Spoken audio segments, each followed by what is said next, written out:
आणि याच गेटच्या बघा आपण त्या ठिकाणी समोर एक गेट पाहायला मिळतो आहे की नाही. त्या गेटचं नाव मेणा गेट म्हणजे ही रायगडाची पाठीमागची बाजू आहे. जो शुभक्त रोपणे गडावर येतो की नाही तो याच मार्गाने किल्ल्यामध्ये एंटर करतो.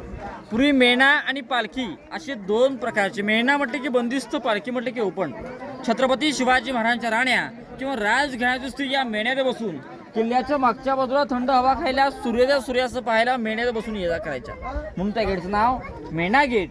याच गेटच्या समोर पालखी पाहायला मिळतो. या दोन्ही गेटच्या मध्ये ही बघा, याला राण्यांचे महाल म्हणतात. 6 दालनं आहेत, परंतु सर या प्रत्येक महालाच्या समोर असे काही चौतरत बघा की नाही. प्रत्येक महालासमोर स्वतंत्र आहे, ज्याला दासी ओटा असं म्हणतात. म्हणजे आपल्या राजांच्या राण्या होत्या, यांच्या सेवेला दाशा, नोकर चाकर लोक असायचे. मग त्यांच्या राहण्याची व्यवस्था ही सुद्धा पूर्वी याच ठिकाणी केली जायची. जर का तो नोकर आपल्या घरातून अपडाऊन करत असेल तर तो फितूर शकतो ना, आणि फितुरी स्वराज्याला चालणार नव्हती. म्हणून त्यांच्या राहण्याची व्यवस्था ही सुद्धा पूर्वी याच ठिकाणी केली जायची.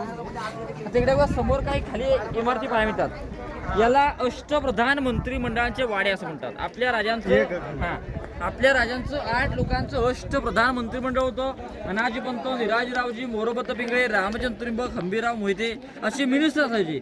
त्यावेळेस सुद्धा प्रत्येक मंत्र्याला राहण्यासाठी स्वतंत्र बंगला असायचा. आता आपण मंत्र्या म्हणतो की नाही, हे 350 वर्षापूर्वीचं स्वराज्याचं देशातलं पहिलं मंत्र आपल्या राजांचं. परंतु हा त्यांचा रेशनशी आहे. हे 8 मंत्री स्वराज्याच्या 350 गडकिल्ल्यांचा कागदोपत्री व्यवहार सांभाळायचे. हे समोर या ठिकाणी आपल्याला 5 बंगले पाहायला मिळतात आणि 3 बंगले भिंतीच्या खाली असे 8 मंत्र्यांचे 8 घरं हे रायगावचे पाहायला मिळतात. हा त्यांचा रेशनशी एरिया आहे.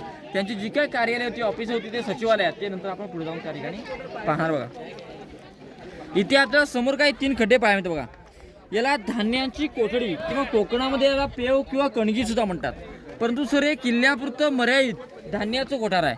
स्वराज्याची धान्याची कोठार कोल्हापूरमध्ये पन्हाळ्यावरती गंगा, यमुना, सरस्वती फूट खोल आहे. याची उंची आहे 22 फूट, 20 फूट आणि 15 फूट हे इतकं खोल आहे. म्हणजे जर का किल्ल्याला वेढा पडला तर गडावर असणाऱ्या सैन्याला 6 ते 7 महिने धान्य पुरेल एवढा स्टोर हा पूर्वी या ठिकाणी केलायचा.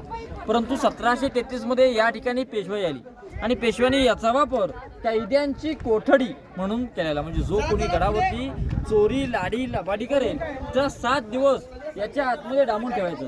8व्या दिवशी जर का त्याने आपला गुन्हा कबूल नाही केला मग मात्र त्याचे हातपाय बांधायचे, पोत्यात घालायचं. गडावर पनिशमेंट पॉईंट, टकमोटक पॉईंट आहे, याच्यावरून त्याला फेकून. मात्र राजांनी याचा वापर धान्याची कोठडी म्हणूनच केला. याच्यामध्ये आतमध्ये धान्य पोत्याने उतरायचं, बाहेर काढताना मात्र याच्यामध्ये आतमध्ये लाकडी लावली असायची, मग छिडीने धान्य याच्या बाहेर काढलायचं.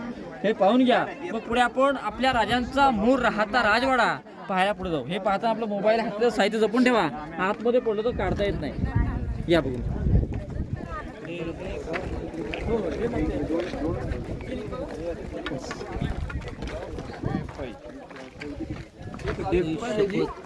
पैसे पडले, पैसे टाकलेले लोकांनी, पैसे पडले टाकलेले असते. पैसे का बरं टाकतात?